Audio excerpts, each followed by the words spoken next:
Hi, hello. So, back na naman tayo sa ating topic,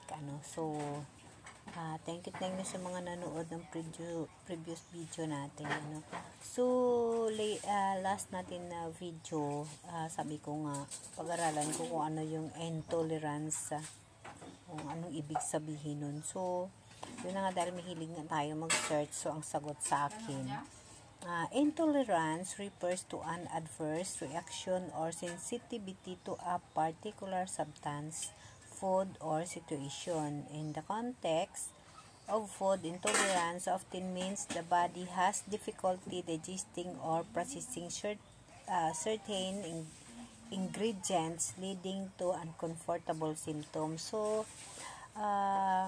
yun na nga, kahit hindi man ako doktor, pero ang intolerance is related pa rin sa sakit ko, sa nararamdaman ko, kasi yung common types of intolerance: lactose intolerance, difficulty digesting lactose, sugar found in milk, and dairy product. So kasi sa observe ko sa sarili ko, pag kumain ako ng yung may gatas at saka marami akong inom, agad-agad yan, areya yan. Hindi ako niyan red patches, pero parang kumukulo yung tiyan ko, tapos i-areya ko talaga yan. Tapos number 2 niya is gluten intolerance. Sensitivity to gluten protein found in wheat, barley, and rye. Tama ka, kasi sa resita ko, bawal din ako kumain ng wheat bread, mga brown bread, kasi nung naalala ko nung na-emergency ako sa ospital ng Pasig, so ang pinaka number 1 na nilagay ng emergency doctor doon, tapos ako in-injection na ng steroids sa anti-allergy, niresita na akong bawal ako kumain ng brown bread, egg, yung mga sabon ng mga matapang, kailangan ipiliin ko yung sabon ko bago ko gagamitin, mga shampoo. So tama yan, kaya until now, yun nga, pag hindi nga kasundo ng buhok ko yung shampoo ko, ang kate niyan, tapos mga tahi niya ko, lahat yan makakate.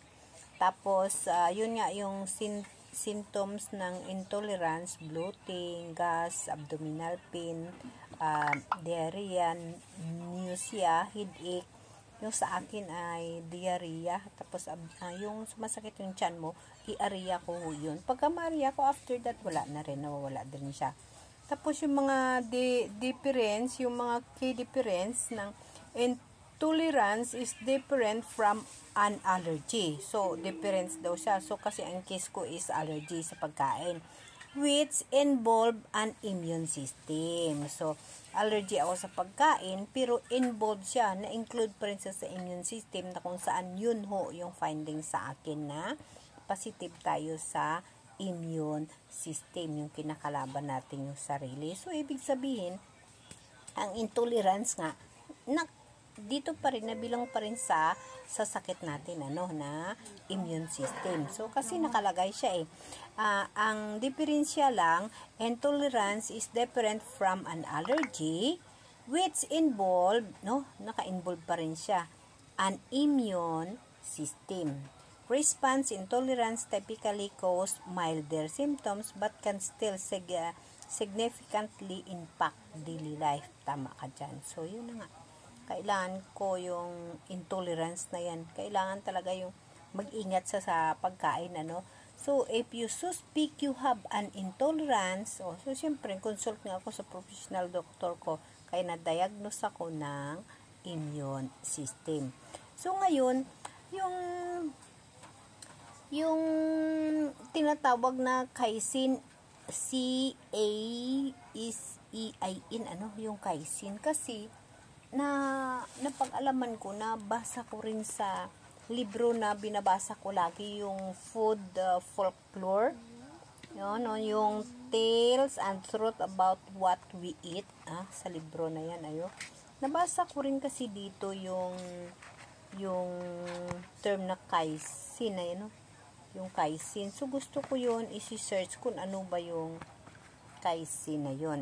Dito siya nakalagay. So, mahilig kasi ako mag-search, kaya yung sakit ko, ang ginagawa ko is self-diagnose o kaya self-medication. So, nakalagay kasi dito yung tinatawag na ano ba yun, yung what we call this, casein. Kasi yung casein nabilong din siya sa intolerance. Ano yung casein na term nakapag-include siya doon sa tinatanong ko last other day. So mayroon siya na casein, no? Mayroon siya na casein na term.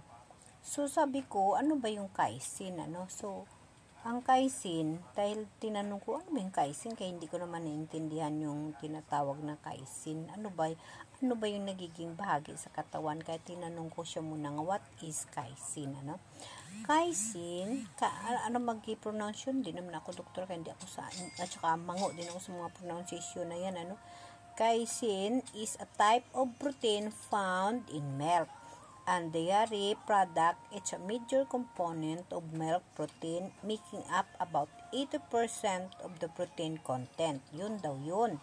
So, casein. So, sabi ko, ano ba yun? Ang characteristic of casein, slow digesting protein. Casein is known for its slow digestion rates, which can help promote muscle growth and recovery over a longer period. Rich in amino acid, casein contains essential amino acid which are important for muscle growth and repair. So, ibig sabihin important siya, ano? Kasi siyempre bagsak yung mahina yung katawan natin, ano? Bagsak. So, common in dairy product, casein is found in milk, cheese, yogurt, and other dairy product. So, importante sa katawan natin yan, pero bawal nga sa akin. Yun nga yung problema, kasi bawal nga sa akin. Casein, ano? So, potential issue, casein intolerance. Some people may experience intolerance of sensitivity to casein, which can cause digestive issue. Allergic. Casein can also be a common allergen, particularly sa mga bata, sa mga matatanda. So, ibig sabihin yung casein na yan, Bisayaon ko, tanungin ko sa kung ano ba talaga ang casein, no? Ano ang papel ng casein sa katawan ng tao,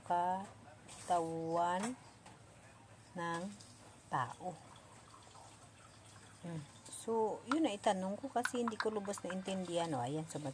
Ang casein na isang uri ng protina na matatagpuan sa gatas at mga produktong gatas sa katawan ng tao. Casein ay may mga sumusunod na papel. Pang-unlad ng kalamnan. Yun nga siguro. Kaya mahina yung kalamnan ko kasi hindi talaga ako uminom ng mga ganyan, mga gatas na yan. Ang casein ay nagbibigay ng amino acid, pagpalakas ng buto, pagpapabuti ng panunaw, no?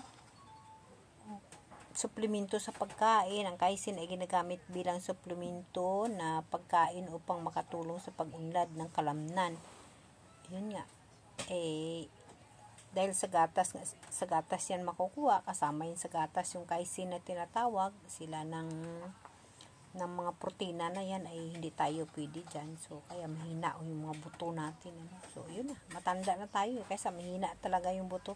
So, naunawaan ko na kung anong intolerance, kung anong casein. So, nakabilong pa rin pala doon sa immune system, no? Kasi siyempre positibo tayo. Okay, guys? So, naintindihan ko na yung casein. So, alam nyo, ayan lang guys yung tinatanong ko. Sumasagot lang ko yun. So, yun ang ginagawa ko, guys. Yung self-diagnose at saka self-medication. So, lumalaban tayo sa immune system natin ng mag-iisang taon na, and din sa pag-recover ng stroke natin. So, laban lang, ano. Bye guys!